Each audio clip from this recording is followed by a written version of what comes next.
have I got a story to tell you. So I wanted to just talk about the king who lost four sons in the Bible. And a lot of people, sit down and think, oh, who is that king? It was David. So starting from David not being where he was supposed to be, he decided not to go to war when kings were going to war. He was a bit bored. Probably had set his processes in, airtight. He had his guys, Joab's brothers, his cousins who were running things for him, and that was where he made the first mistake. So he decided not to go to war. He's just walking around his palace one night, and he looks and he sees this lovely beauty taking a shower. Not sure why that was happening. Anyway, but yeah, those times, maybe that was how they did their thing. She's taking a shower, and he's intrigued. He finds out who she is, recognizes that it is Bathsheba, Uriah's wife. Now, Uriah is one of his men. Uriah is one of his 30 men, his strong army, who have seen him through his horrible days in the cave of Adullam. He's seen him through horrible times. So he's probably a bit torn. What do I do? It's driven, that need to support his friend and be loyal to his friend or to one of his men. And also the need to be with this woman. And he chooses to be with this woman. We know the story, right? He has her over, sleeps with her, not sure how many times, doesn't really matter, but she gets pregnant. And she sends word saying, I'm pregnant. At this point, David is thinking, what do I do? What do I do? What do I do? And in all the choices that he has, the best choice that my man David has and comes up with is to pass off his child as somebody else's.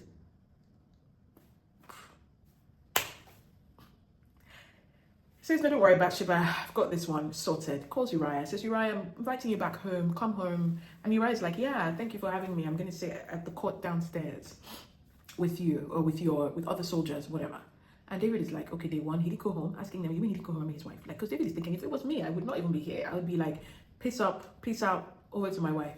And he's like, why aren't you going home? Uriah is like, no, I just want to be here because, the other men are fighting. It's not right for me to be here having fun, enjoying being with my wife. Such a committed, loyal guy. David is like, nah. I think day 2, possibly 2 days. And Uriah is like, I'm not going home. So David realizes that, he's a bit screwed. Bathsheba she's going to show that she's pregnant anytime now. And without a husband who was available, where did that baby come from? So he knew that something was going to be off. So what does he do? He asked them to kill Uriah.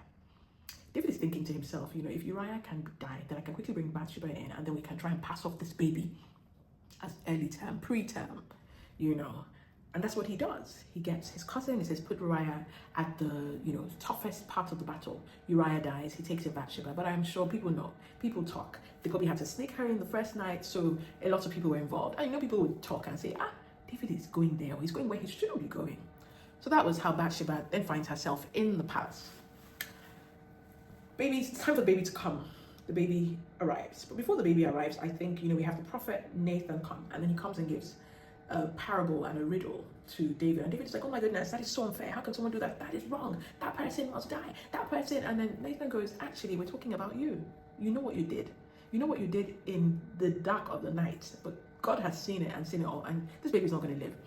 David is there. The baby is born, I think. And then David starts fasting, waiting. He's not eating. He's not sleeping. None of that. He does all this for a couple of days, and then the baby dies. And once he's told the baby's died, he stops. And everyone's probably wondering, why is he stopped? Because he now knows that, Lord, you've come. You give and you take away. And on this one, you were clear to me that you were going to take away. I was praying for mercy. Now that you have taken away, I recognize that season is over. But I find that this whole experience triggers certain things in David's family, David and David's home. It's almost like it invited something in. And so that was the first son, gone. An unnamed baby, gone. So unfair because that baby didn't ask for this, but yeah, that unnamed baby gone. And then later on you see you kind of fast forward a couple of maybe decades, and then he has grown-up kids, he has a few kids here and there, or maybe not a few decades, I'm not quite sure what the timeline is, but then you start to see he has kids from different women, right? One of them is a guy called Amnon. Another one is a guy called Absalom. Now they're half brothers, but they're not full brothers because they're from different moms. But Absalom is full siblings with a lovely girl called Tamar. I'm not sure what we'll call her, Tamar. So Tamar is Absalom's full sister, but Amnon's half brother. And then Amnon is obsessed with Tamar and decides, actually, you know what? I'm not sure what to do. He starts falling sick from this obsession. Then his cousin, Jonadab, who is David's brother's son, or David's sister's son, I think brother's son, I think, now tells him, why don't you get her to make you food? I'm not sure why that's a response, so, but yeah, just stick with me. I mean, it's like, yeah. His father comes, he's like, Dad, this is what I want. I want Tamar to come and cook in front of me. I want to watch her cook, and then I want to be fed by her. I thought that was such a weird comment. It's one thing to say I want to eat what my sister did, but I mean, even if I pause and ask and say, why her? We have other people who cook even better, right? Why her? Why her in particular? But then the fact that he even goes, I want to watch her cook, that's weird. For me, that's off. Anyone that says, look, I would love to watch you cook. You don't know me. Why do you want to watch me? And also my half brother. Stop it. No. But okay, let's say those were those times. But David thinks, oh yeah, that's fine. He arranges for her to come. Now Jonadab, who gave him this lovely, horrible advice. I'm not sure that this is what he had in mind. Scratch lovely was not lovely at all. I meant to be sarcastic. I'm not sure this is what he had in mind. But then Tamar comes, she cooks. And then Amnon overpowers her and rapes her. There's a song, I think it's called Emergency by Gates Baba. It's that second verse of that song. It's literally all of this in seconds. But yeah, listen to it, right? Then Amnon the minute he rapes her, he's done. He's now hates her so much. He loathes her. Doesn't want to be in the same place as her. And she has to go back, wretched, wrecked. I can't imagine where her mind is at. Now, because it was those times, if he'd even decided, I wanted to marry her, in a weird way, that may have been better for her, right? In a weird way, because in that way, at least she just carries on. But now she's just locked up, and they just dump her somewhere in her brother's house, and she lives there. Just unfortunate, it was horrible. It's like her life just ceased to exist. But Absalom is pissed. He's taking to his father. The father does nothing. My take is that David is thinking, snap. I'm not sure I have two legs to stand on where this matter is. I'm not sure I should be speaking against this matter, considering what I have done in the past and what they know me to do in the past. So he does nothing. Absalom is pissed off because he's thinking Daddy Darius should step in, but Daddy's putting his head between his thighs. He's like, I'm upset that this happened, but can we just move on? Absalom is like, no way. So he decides, I'm going to have a little sheep sharing party where I think they go and scrape off the sheep. So he asks his dad to come. Dad is like, no, let's not burden you. We're so many sons, we're so many people. And he's like, oh yeah, that's fine. You're right, actually. How about you send Amnon? And David sends Amnon, I guess, to represent him. And Amnon goes there. And Absalom was all a plot and all a plan. And then he kills Amnon. So that's child 2, dead. But as Amnon dies, there's a lot of, chaos. And people are like, oh my God, all the kids are dead, almost like classic, maybe like similar to what happened with Job, right? And then Jonadab, who was the same one who asked Amnon he gave him the horrible advice of having his sister cook for him, now comes and says, no, actually, it was just Amnon. I think Absalom has been plotting this for a while. And now he's gotten his revenge. And David is upset. But when Absalom kills Amnon, he runs away and takes off.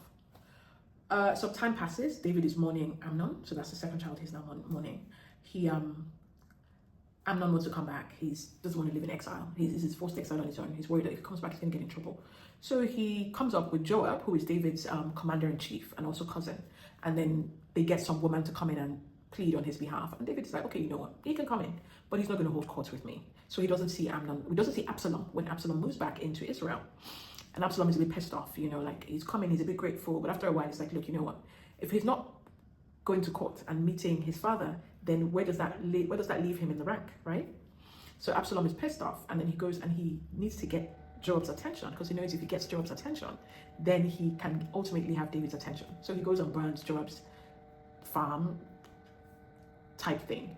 And Joab is pissed off. It's like, why would you do that? And he goes, they just left me here, blah, blah, blah. Joab goes, speaks to David. And David is like, you know what? Let me see him. And Joab is so excited because it's like, you've honored me by just me coming and you accepting. Absalom comes, he and his father reunite, and they're happy. Everyone cries, tears. David is probably low-key pleased that, all of this has ended.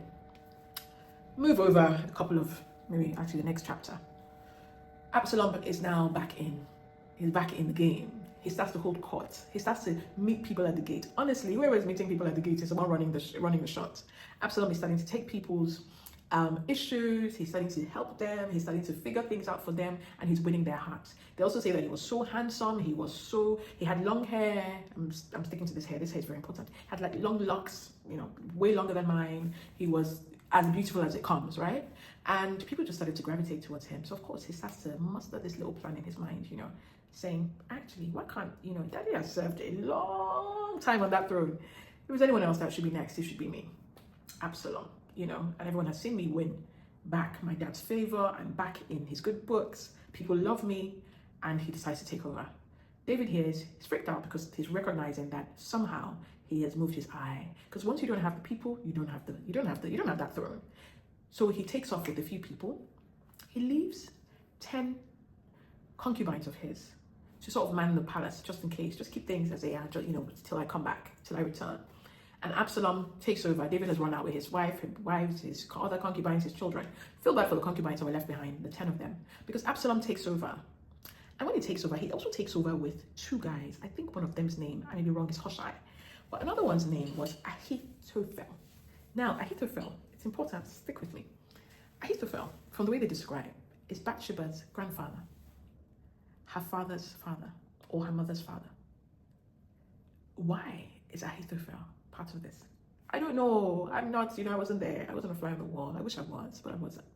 But I think that he felt dishonored in how David took Bathsheba into his home. His granddaughter Bathsheba was in a loving relationship, a loving marriage. And I say loving because her husband, we know her husband loved her. I want to say she loved him too, but circumstances beyond her control, right? But she was in a decent marriage. He was a good counselor, Ahithophel, and he counseled David so for David to go and step to his granddaughter in that way, I think that, like Absalom, Ahithophel was nursing some horrible plan. He was just angry. He wanted revenge, and this was his way of revenging. This was his way to show that, you know what, David, I'm done. I'm going to stick on this place, stick here with your son, and he's going to take down this throne from you. So he was chilling with David's son. Meanwhile, his granddaughter had gone with David while David escaped. Anyway, as fate and God will have it, Absalom also has another person. I just need to check the person's name. What is this person's name? What is this person's name? I can't remember. It's up to the age. I'm going to say Hushai, but I may be wrong. So if I'm wrong, we have to have his name. It's very important. Yeah, because it's very important. Man. And show me the man. So Husham, yeah. So Hushai. Oh my goodness, I was close. Actually, not Hushai. So Hushai and Ahithophel were counselors to Absalom. I actually suspect that Hushai was sent to Absalom by David. I may be wrong. I may be fully wrong, right? Yeah, I think that David sent Hushai to Absalom, but he was there to just cause some confusion. But Ahithophel was very wise, he was older, so you know he's thinking that Absalom, the son, will take all his advice. So he comes and he gives Absalom some advice. Absalom says, actually, hold that thought. I'm going to call Hushai and I'm going to get his advice. Ahithophel's advice was great, by the way. It would have ensured that he was king. But Absalom decides to listen to Hushai, and Hushai literally just scattered everything. And Absalom goes, actually, I'm going to follow what Hushai has said. When this happens, Ahithophel is upset, and then he lives, and then he goes and then he kills himself. Yeah, he just ends, things. And Absalom carries on, and then somehow he realizes too late that advice by Hushai was not good. While he's running away and fleeing, his lovely locks get caught up in a tree, and he's stuck and he can't come down or between branches. And Joab, who is David's cousin and also the chief and commander, who was obviously had to be in exile because his king was in exile, he finds out that Absalom is hanging and he's telling these guys, kill him, strike him. And they're like, David's son, we're not going to be doing that, And Joab, who also initially loved Absalom because he was the one that had to beg David on Absalom's behalf to come back into Israel, thinking we've been out of Israel, we're here, and we literally exiled ourselves. I'm going, and then he goes and he kills Absalom, with Absalom hanging in the tree. Psalm 3 gone. David is broken. I suspect that he's starting to wonder what's going on. Psalm 1, Psalm 2, Psalm 3. What is going on? Is it what I did in the past that is causing this to happen? And in such tragic ways. Am I at fault? Is it me? Is it me, Jesus? Is it me, Jesus? But he's able to come back into Israel. But before that, Ahithophel had given Absalom some horrible advice to sleep with the entire 10 concubines that David had left in the palace on the rooftop so that everyone who was still left behind can see. So now these concubines, again, David's not going to be, he's not going near them. So they're just probably packed up in one place as well. So just waste of their lives, right, for being left behind. So David comes back, starts to reign. At this point, Bathsheba, in all of this, had another child and had even more sons actually.